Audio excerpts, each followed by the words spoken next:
नामवर सहाफ़ी एजाज वसीम बाकरी ने अपने आबाई इलाके कोट अद्दू दी पसमानदा हालत बारे व्लॉग्स दा सिलसिला शुरू कीता ते बजाए इस दे कि मुकामी अवामी नुमाइंदे मसलियां दा हल लभदे उन्हां सहाफ़ी नूं ही धमकाउण दा सिलसिला शुरू कर दिता। इस दे बावजूद एजाज वसीम बाकरी ने हार ना मन्नी ते लुकाई दे हक्कां दी गल डट के कीती। नतीजा यह निकलिया कि मुकामी MPA अशरफ रिंद दी सरपरस्ती विच बदमुआशी करन वाले माफिया ने एजाज वसीम बाकरी दे बुजुर्ग वालिद उत्ते ना सिर्फ हमला कीता बल्कि इस बदतरीन ते गैर इंसानी हरकत का दिफा करदियां इस वाक़े नूं रूटीन दी गल आखिया।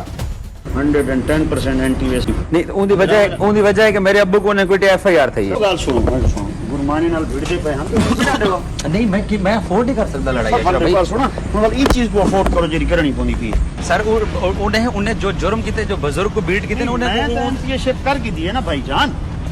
बुजुर्ग पे रोजाना रूटीन मैटर है रोजाना चलदे हैं पेंडिंग ते जवाब उन्हें दा पे। PTI ਦੇ ਬਦਮਾਸ਼ MPA ਤੇ ਉਹਦੀ ਸਰਪ੍ਰਸਤੀ ਵਿੱਚ ਸਹਾਫੀ ਦੇ ਵਾਲਿਦ ਉੱਤੇ ਹੋਣ ਵਾਲੇ ਤਸ਼ੱਦਦ ਬਾਰੇ ਆਮਲ ਸਹਾਫੀਆਂ ਸ਼ਦੀਦ ਰੱਦ-ਏ-ਅਮਲ ਦਾ ਇਜ਼ਹਾਰ ਕਰਦਿਆਂ ਆਖਿਆ ਕਿ ਇਜਾਜ਼ ਬਾਖਰੀ ਨੇ ਹੱਕ ਦੀ ਗੱਲ ਕੀਤੀ ਹੈ ਜਿਹਦੀ ਕੀਮਤ ਉਹਦੇ ਬੁੱਢੇ ਪਿਓ ਨੇ ਅਦਾ ਕਰਕੇ ਸਾਬਤ ਕੀਤਾ ਹੈ ਕਿ ਉਹ ਕਮਜ਼ੋਰ ਹੋਣ ਦੇ ਬਾਵਜੂਦ ਸੱਚਾਈ ਦੀ ਨੀਂਹ ਉੱਤੇ ਪੱਕੇ ਪੈਰੀ ਖਲੋਤੇ ਨੇ।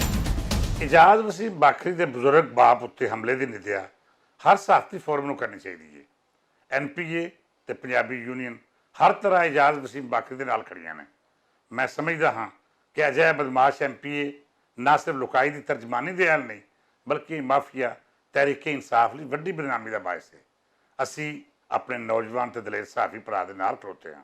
हुकूमत हक ते सच की आवाज़ दबावन की थावें अपने अंदर सच सुनने का हौसला पैदा करे। इजाज बाखरी ने जेकर काने नूं काना आख्या है तो ये कसूर उहदा नहीं कसूर उस काने का है जिहड़ा आम लुकाई नूं बराबर वेखण वाली अख नूं हमेशा बंद रखता है।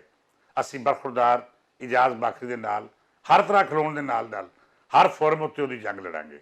ਪੰਜਾਬੀ ਯੂਨੀਅਨ ਤੇ NPA ਦੋਵੇਂ ਉਹਦੀ ਕੰਧ ਤੇ ਖਲੋਤੇ ਨੇ। ਅਸੀਂ ਹਰ ਔਖੇ ਸੌਖੇ ਵੇਲੇ ਵਿੱਚ ਉਹਦੇ ਮੋਢੇ ਨਾਲ ਮੋਢਾ ਲਾ ਕੇ ਖਲੋਵਾਂਗੇ।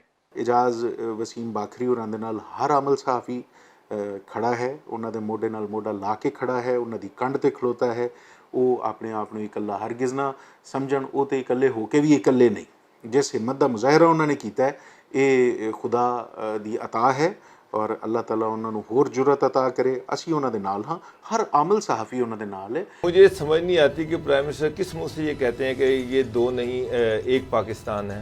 मेरा मतलब है कि उनका एक MPA ये कह रहा है कि मेरे बंदे वहाँ पर आए हैं, यहाँ उन्होंने एक बुज़ुर्ग को मारा तो वो जिसको मर्जी मारें, वो जो मर्जी करें, वो स्याह करें वो सफ़ेद करें, इसलिए कि वो मेरे बंदे हैं।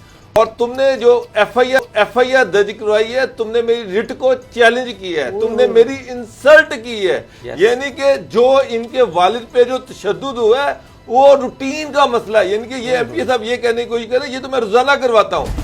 आमल ते जैनुअन सहाफ़ी एजाज वसीम बाकरी दी इस जंग विच उन्हां दे नाल खलोते हैं।